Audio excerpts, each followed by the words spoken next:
Okay, welcome to this episode of Do Money Differently. I am very excited to have Dr. Lim Kim on the episode of Do Money Differently. And Lim, you are currently from New York, right? That's where I find you today Yes, I am based in New York. in the city, like Midtown, I think, or what part of the city are you in? Yeah, so our office is in Midtown on 30th and 5th, but I'm actually currently live in Jersey, so Okay. I do a little bit of commute. Great. So you're in the epicenter though of the world in New York City. Well, I wanted to have you on as a clinical psychologist as I saw some of your quotes in an article on Yahoo Finance a few weeks ago or a couple months ago, and it was really fascinating because I had never heard of this term, money dysmorphia, and we will go into that and talk about that in a little bit in this interview and episode of Do Money Differently because it ties in naturally to what I speak on, what we do with Do Money Differently to help people change their money mindset and what I had referred to and continue to refer to as a money DNA that sometimes we have, and most of us don't have a real good one. Would love to start off with a couple. I do this with all of our guests. If you can name one of your dumbest or most unwise money mistakes that you've made in your life, either when you were young or as recent as this morning. Yes, so when you ask me that question, what comes up for me is that I think I'm in my 30s now, and I've only just started frankly caring about my finances and like investment and retirement. And I do wish that I had started earlier. And I think by being interested so late, I think that I missed out on a really significant bull run in the market in the past few years. So that's something I do wish I had done differently by caring more earlier than I had. Earlier. Yeah, you're not Yeah. alone in that. And you said you're in your 30s, so you're still very young, so you have plenty of time ahead. What about any good money moves that you've made in your life? Anything stand out on that side of things?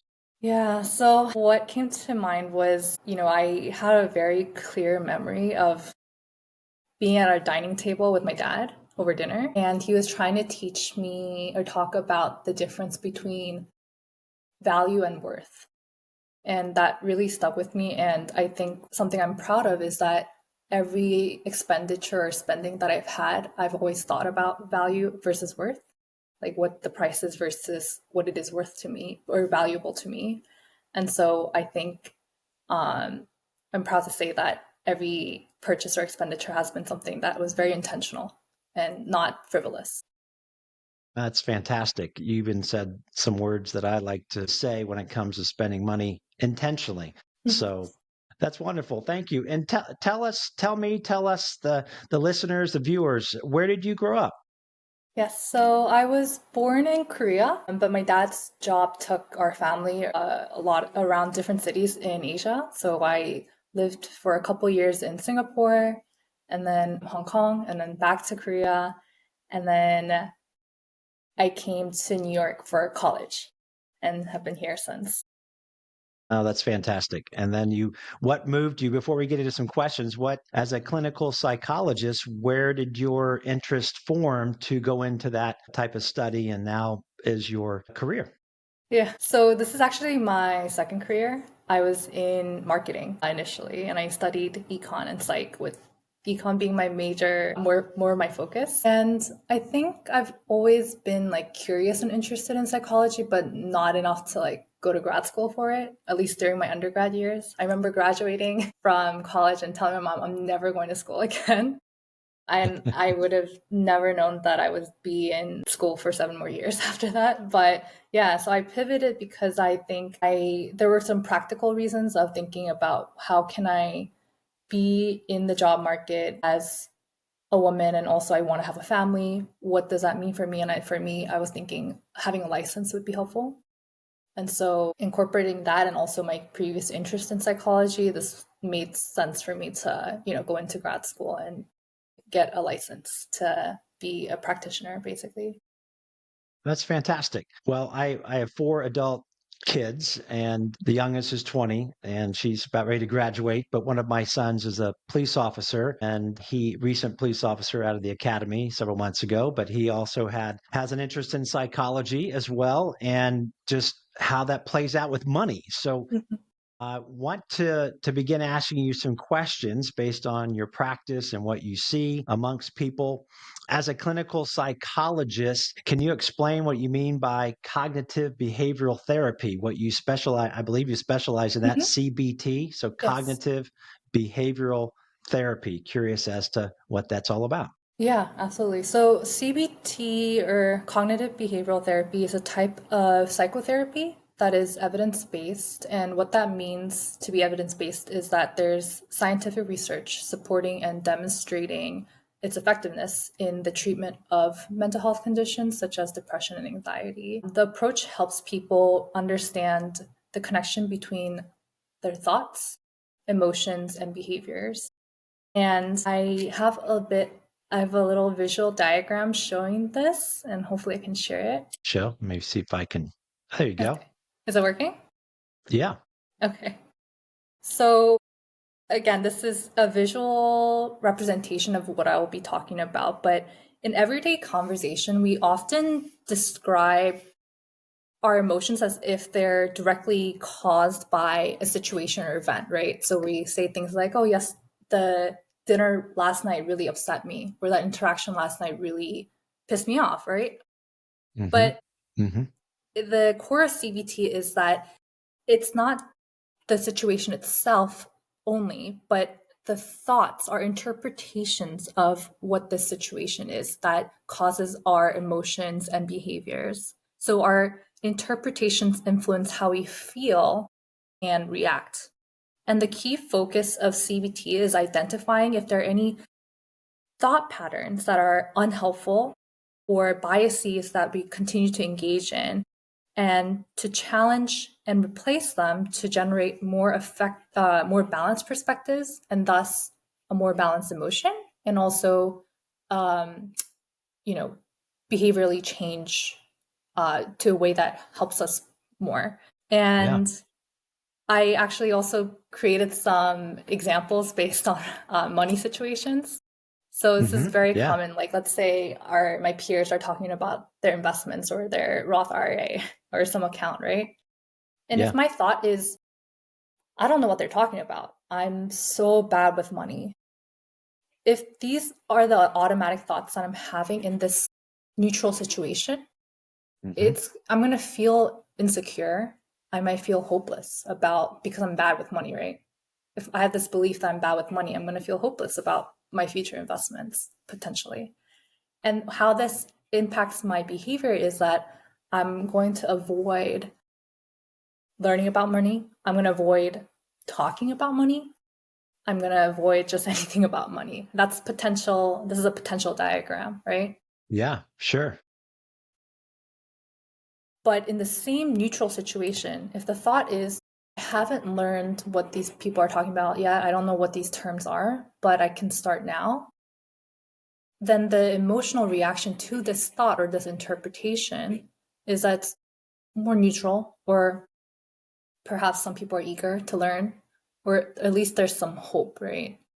And the behavioral response would be to approach that conversation about money. Maybe ask these people, what are they talking about? Tell me more, right? And to learn more separately. Mm-hmm. So this is a demonstration of, what CBT, how CBT works and how it can be applied. I'll stop That's awesome. sharing That's great. and go I mean, back. that's anybody can relate to that, right? When someone, I would say this all the time. I went to University of Dayton and I had a few roommates that were engineering students, and I was a business student along with two others. And they would bring up things that were technical. And even still to this day, I'm on a text group with a couple of buddies I'm the only business student, and they're like saying things. I'm like, I have no idea what you're Mhm. saying, but I'm just going to laugh. And yeah. And, then I might go, God, I really don't really know anything. And so I get it. It's very humanistic, right? So that's great. Thanks for sharing that. I have always said, Dr. Kim, that money should be taught in a psychology class. Personal finance should be taught in a psychology class, right? And if you could just tell me or elaborate on, based on your expertise, what you're seeing and related to your clients. Is that what yeah, clients. I want to say patients, but clients when it comes to this financial stress and anxiety related to, what you're seeing, and elaborate on that. That would be really interesting to hear because you're seeing it, you're talking to people and helping them in some form or fashion. Yeah, absolutely. So, from a clinical perspective, I think money and mental health is can be bidirectional. So often people think about financial stress, and we can easily imagine how something like food insecurity, housing insecurity, debt can be really stressful and overwhelming and have a real impact, a toll on mental well-being, and increase the risk for developing conditions such as depression or anxiety. But what's not often as talked about is the other direction, which is how mental health can impact money behaviors or money thoughts. And so, what I'm seeing clinically is that if someone is experiencing alcohol use disorder or substance use disorder, that can really impact, how they're spending. And we focus on the risk and the harm of the substance or alcohol itself, but also Can I what interrupt off you for a yeah, second? of What course. was that called? What kind of disorder? What did you say that was? Alcohol or substance use. Alcohol. Alcohol. Okay, Yeah. gotcha, gotcha. Yeah, So, yeah, clinically, we think about the harm that those substances have on our physical health and mental health. But what's yeah, often also overlooked is the money. You need money to get substances or obtain substances or alcohol. And then yeah, there's also things like anxiety. And if the anxiety is also impacting our finances, right? It's not just about what if is a very classic anxiety thought process, right? What if this happens? And yeah, then that can be also applied to our perspective on money. What if I go broke? Or what if I, can't ever pay this off? And so the what I'm trying to say is that, different how we are mentally can also impact our how we see and do what we do with our money as well. And yeah, so I think that, you know, you were asking about psychology being incorporated into personal finances. And I agree that it can be really helpful for people who already feel anxious or already hopeless about certain situations, including their personal finances, and what we can do to navigate that better. And this can, not everyone feels anxious about money, but, the truth is that based on cultural norms or generational norms or personal experiences, something like money can evoke a lot of emotions, and that can be a real barrier for someone to navigate their personal finances. So yeah. I do That's think it could be really helpful. that's fantastic. Maybe you looked at and saw my latest issue of the newsletter Do Money Differently. It was titled What If? Mm-hmm. And it just said the same, almost exact thing. We, as humans, 90% of us will go to the what if this negative outcome happens, no matter what it is. Mm-hmm. Well, what about flipping the script and Mm-hmm. saying, well, what if Mm-hmm. what I learn inside of Do Money Differently can lead me to a less Mm-hmm. stress? What if I Yeah, start investing and can't, so, and I for had to learn sure. that years ago, to just flip the script, right? In Mm-hmm. our brains, in our head. And I also would talk to, I mentioned it a little bit earlier about money DNA, Mm-hmm. based on what you saw growing up, what anybody sees growing up in their home. And likely most of it is generally negative just because 75% of Americans are living paycheck to paycheck. And I would say internationally, it's not that much different. Mm-hmm. So there could have been arguments, fights that people heard growing up, right? They could sense it was tight growing up, right? Or maybe it was good money DNA. That was a reinforcement of saving money, a reinforcement of investing. And even that's a tiny percentage of people that are doing that. Well, just a Yeah. reinforcement of like what you said that you've learned value when you look at spending money intentionally. Love that. So, can you accentuate a little bit more on what you mean by? I had never heard of this term, money dysmorphia. Is it some of what you said, or just if there's a more to add to that, explain that term, money dysmorphia? So, money dysmorphia isn't a clinically recognized term. It's not a clinical diagnosis, but it can be understood by drawing parallels to body dysmorphia, which is a clinical diagnosis per the DSM. And so, body dysmorphia is when someone is distressed by a perceived flaw in their body, right? So, using this parallel, money dysmorphia can be understood as when someone is distressed by a negative perception of their financial status, and that perception is often distorted. Um, and it's an interesting, really interesting term. And I think when I shared the article that you were talking about in Yahoo Finance with my friends, even a lot of them could relate. And it's not, Yeah. talked about as often, but I think there are, because it's not a clinical diagnosis, we can't say like, oh, I have money dysmorphia, but it's more about like Yeah. features or characteristics of what do I do and what is my relationship with money and how is it impacting my day to day. And I think some of the examples of like money dysmorphia can be things like thinking that something's wrong with my financial status or my trajectory, or that distress coming from comparing where I'm at financially to others, feeling guilty after purchases. I've seen that actually a lot on social media these days. Yeah. And it can also be behavioral, things like hoarding cash or hoarding different assets and not being able to spend meaningfully, right? And that can really impact your family life. It can impact your relationships. It can also look like, being frozen. I think that's something that I related to. I was unable to make financial decisions at some point, just being so functionally frozen, or avoiding looking at your credit card or bank statements. Or the other end of the extreme, also coming for anxiety, is like constantly checking your accounts and making sure, oh, I'm okay. I still have that money in my account. So yeah, so these are some examples of what money dysmorphia could look like. That's fantastic. I'm holding my phone up now. I know that I do this when I speak. How many of you look at your phone and pull up your banking app, whether that's with a credit union or bank, and you're like, what's in there? How much Mhm. is in there or not in there? Yeah.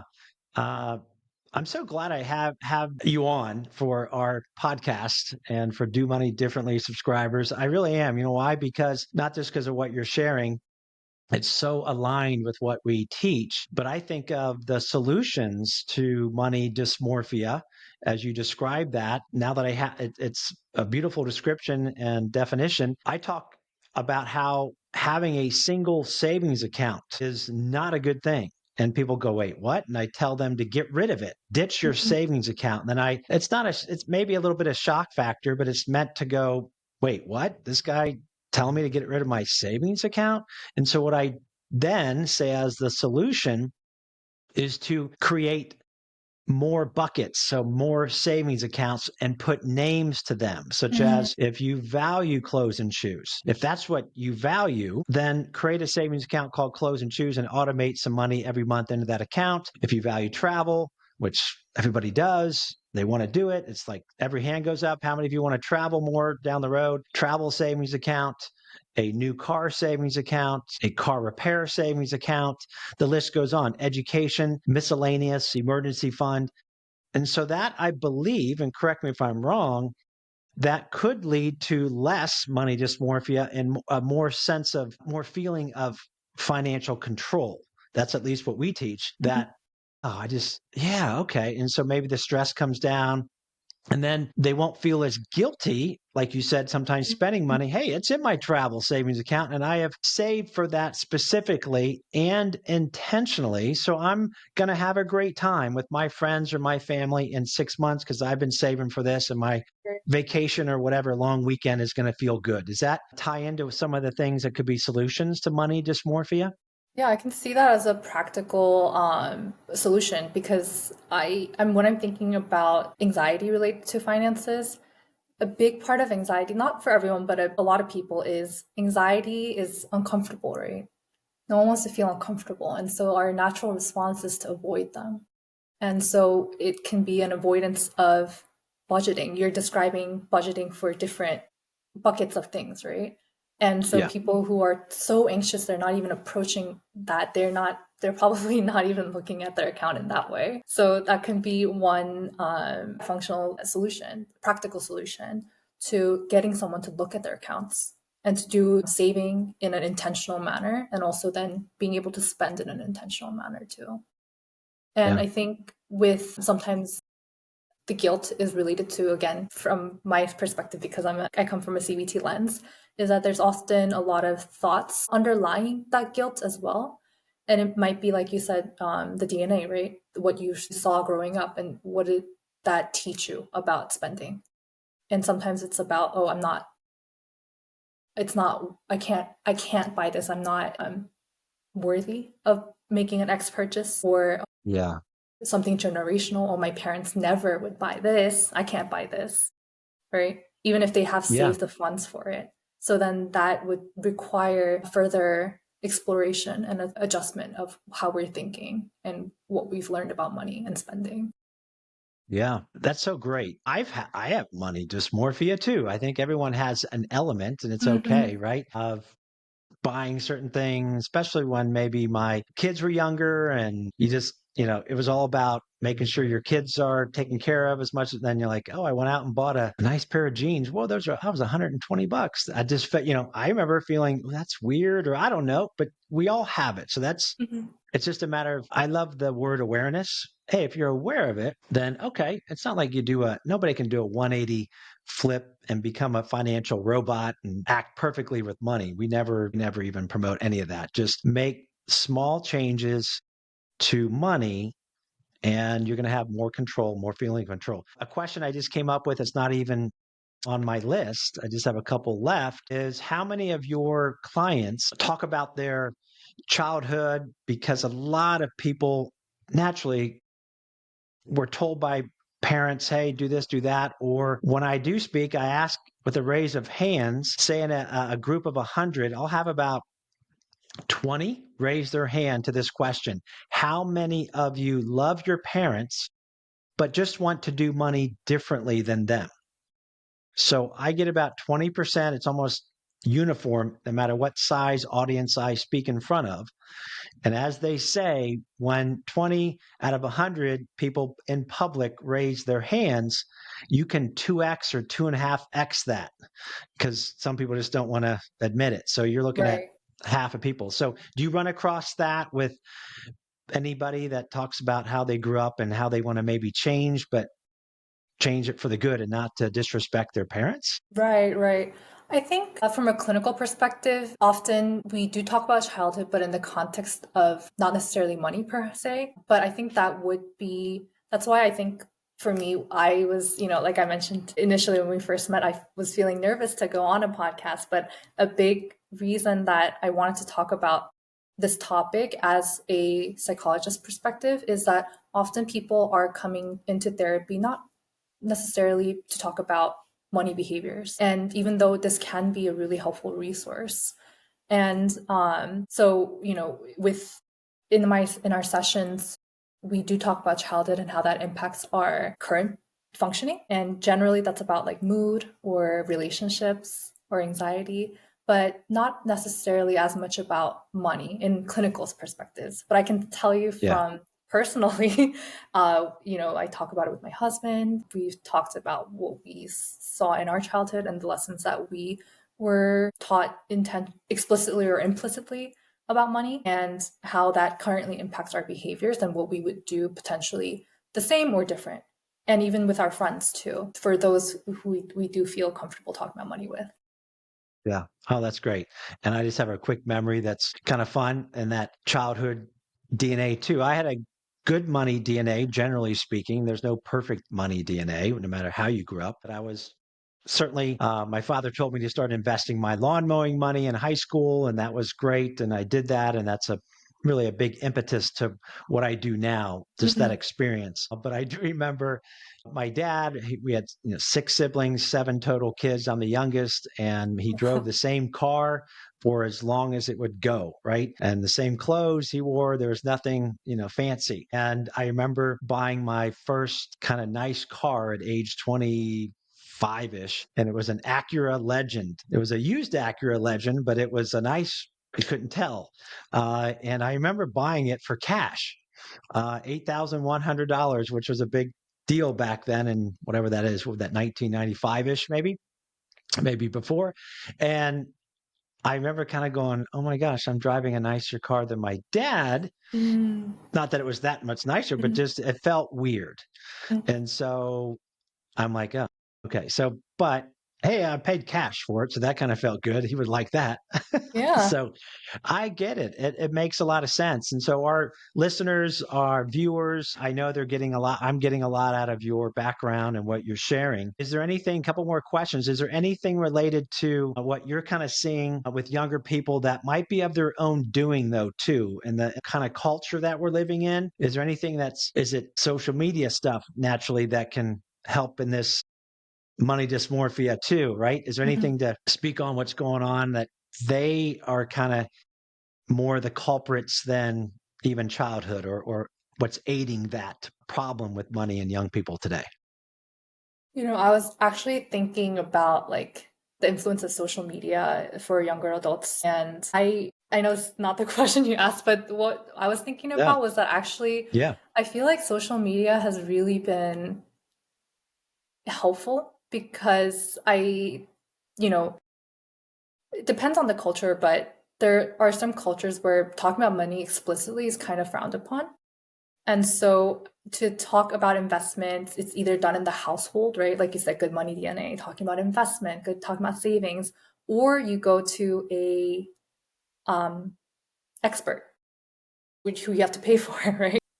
And Yeah. so I think the social media has made information more accessible and conversations more open about what to do, when to do it, how to even, what are ETFs? Or how do I invest? How do I even open an investment account?